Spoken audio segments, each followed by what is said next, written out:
पीली साड़ी वाली औरत। एक छोटा सा गांव था, नर्मदा किनारे बसा हुआ, हरियाली से घिरा, जहां समय जैसे ठहर गया हो। उसी गांव में एक बूढ़ी हवेली थी, जिसे लोग अब वीरान समझते थे। लेकिन शाम ढलते ही गांव वाले उस हवेली से दूर रहने लगे थे। क्यों? क्योंकि कहा जाता था कि वहां पीली साड़ी वाली औरत रहती है। राधिका एक जिज्ञासु और साहसी पत्रकार, जो शहर से आई थी उस गांव की लोक कथाओं पर रिसर्च करने। उसे पीली साड़ी वाली औरत की कहानी बहुत दिलचस्प लगी। उसने तय किया कि वह उस हवेली तक जाएगी और सच्चाई जानकर रहेगी।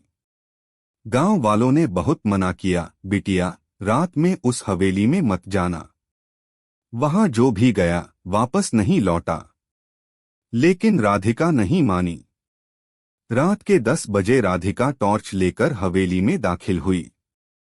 पुराने लकड़ी के दरवाजे चरमराए, दीवारों पर सीलन थी और हवा में अजीब सी ठंडक।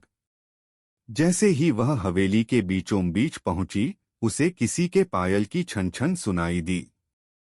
और फिर सीढ़ियों से उतरती एक औरत दिखी, पीली साड़ी पहने, लंबे बाल, माथे पर बड़ी लाल बिंदी, आंखों में गहराई और एक अजीब सी मुस्कान।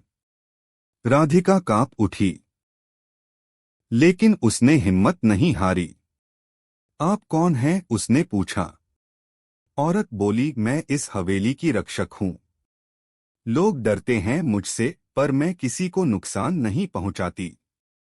मैंने यहाँ 100 साल पहले आत्महत्या की थी, जब मेरे पति को जमींदार ने मार डाला था।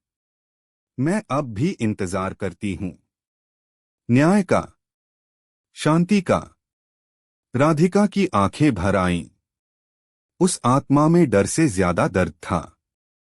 अंत राधिका ने लौटकर गांव वालों को सब कुछ बताया। उसने उस जमींदार की पुरानी फाइलें खोजी, केस दोबारा खुलवाया और पीली साड़ी वाली औरत को न्याय दिलाया। कहते हैं उस रात के बाद हवेली से छन छन की आवाजें बंद हो गईं। अब वह हवेली वीरान नहीं, बल्कि एक स्मारक बन गई है, साहस, न्याय और इंतजार का प्रतीक। सीख है, हर कहानी में डर नहीं, कभी कभी कोई अधूरी आत्मा छुपी होती है, जो बस सुने जाने की चाह रखती है।